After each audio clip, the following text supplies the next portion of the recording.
Autism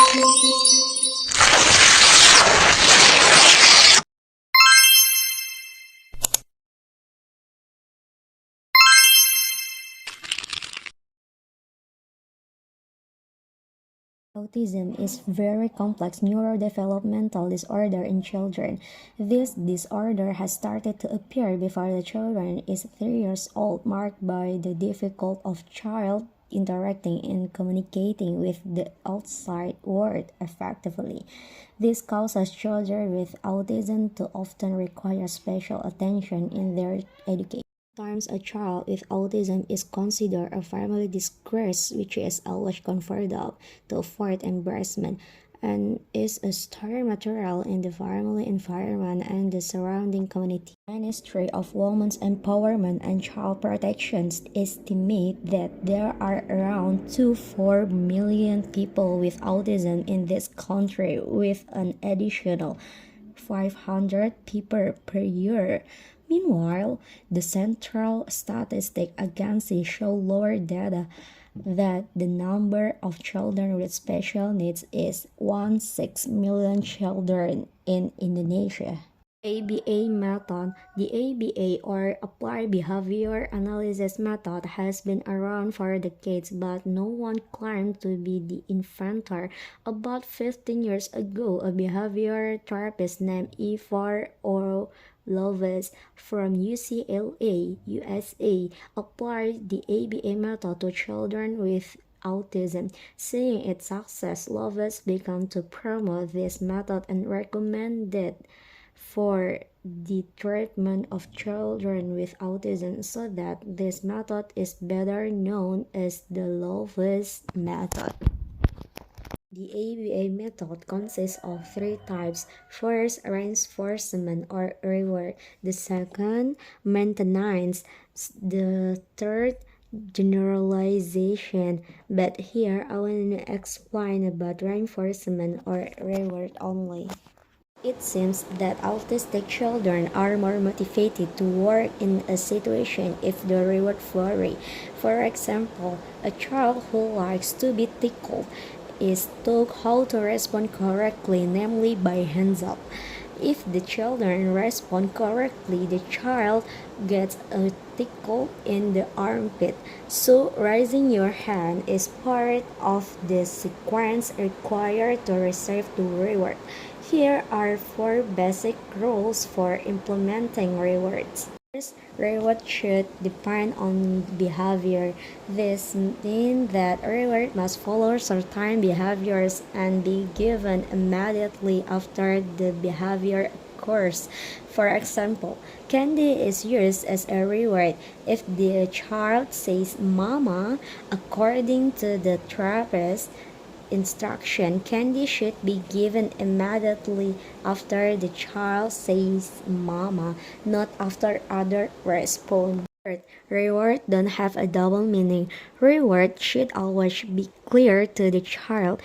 If the reward is positive, do it in a positive style. If the child gives the correct response, say good by smiling, giving a pennet, and in a happy voice. The double meaning consequence is if a punishment is carried out along with a sympathetic statement like, "No, no, but I know you are trying. How sweet you are." Fourth, reward should be easy for children to distinguish. The therapist must make the reward clear to the child. For example, if a nice reward is given in the middle of a conversation, the child won't know it's a reward. Speech development in autistic children.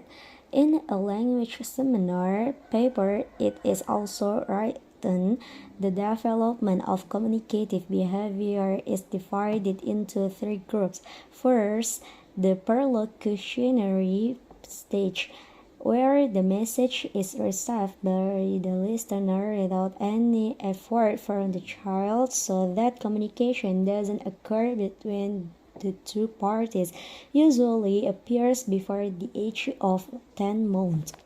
Second, the illocutionary stage is marked by the emergence of nonverbal language behavior that can be understood by listeners. For example, the child only points to the desired object. Student game. Student games mean unplanned but fun games because they teach children to talk about what caught their attention at the time. For example, a child is interested in a ball that happens to be lying on the floor. Then the children pick up and throws the ball. This opportunity can be used by parents or the therapist to teach the concept of pick up and throw. The trick parents or therapists take the ball while saying throw, then ask the child to follow what was done before. Or you can also use another ball so that parents or therapists and children to do this game together. Student game. Student games mean unplanned but fun games because they teach children to talk about what caught their attention at the time. For example, a child is interested in a ball that happens to be lying on the floor. Then the children pick up and throws the ball. This opportunity can be used by parents or the therapist to teach the concept of pick up and throw. The trick parents or therapists take the ball while saying throw, then ask the child to follow what was done before. Or you can also use another ball so that parents or therapists and children to do this game together. There is object naming contest. The next game is a competition to name object. To practice this method, parents or therapists prepare pictures that are familiar and will be named. Choose pictures that are often used by children and have only two syllables so that children are not difficult to pronounce and easy to remember. For example, pictures of clothes, bird, fish, apples, cat, and so on that can be obtained from all magazines. Then paste the picture on a postcard size cardboard to make it look attractive.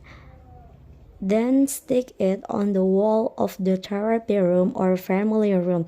Then make a contest with simple instruction for the child. For example, run, hold a picture of a shirt, then say shirt. After the instructions are given, the parent or therapist run with the child to hold the picture of the head while shouting shirt. There is song or sing. Songs are one way to motivate children to develop verbal skills because generally children love to sing and feel happy when invited to sing. Even though sometimes children are not able to produce vocals at all, children feel entertained through singing. Children can learn to say the lyric of the song one by one. Teaching children to sing can be started with short and simple songs, which of course are very liked by children. For example, My Five Balloons, so head, shoulder, knees, feet, or My Head is Round, or I Have a Little Dog. In addition, songs can also enrich children's imagination, where the lyric of the song are changed according to the character of the song. For example, the song I Got a Little Dog can be replaced with lyric. Besides that, children will feel happy if the song is sung using movement that match with the lyric of the song, and it would be even more interesting if his son's name was mentioned in the lyric of the song. Next, watch TV or YouTube. Watching television or YouTube can be used as a means to teach children to talk and communicate. as long as parents or therapists want to make time to watch together. The first thing that needs to be done before teaching children to speak through watching TV is to know which film are the children's favorite, such as Upin Ipin, SpongeBob, and so on. Second, knowing the extent to which children are able to recognize concepts such as colors, shapes, number, objects, and so on. This can be helpful when asking your children to tell a parent or a therapist when they watch. For example, who rides a scooter? What color is Upin's dress? And so on. It's best not to ask your child to tell you something in a movie that he doesn't know, like mentioning the color of the clothes Upin is wearing while the child doesn't know about color. However, it is best to be told first what the child is watching at the time, then ask again on a different occasion. I think that's all for me, and thank you for listening, guys.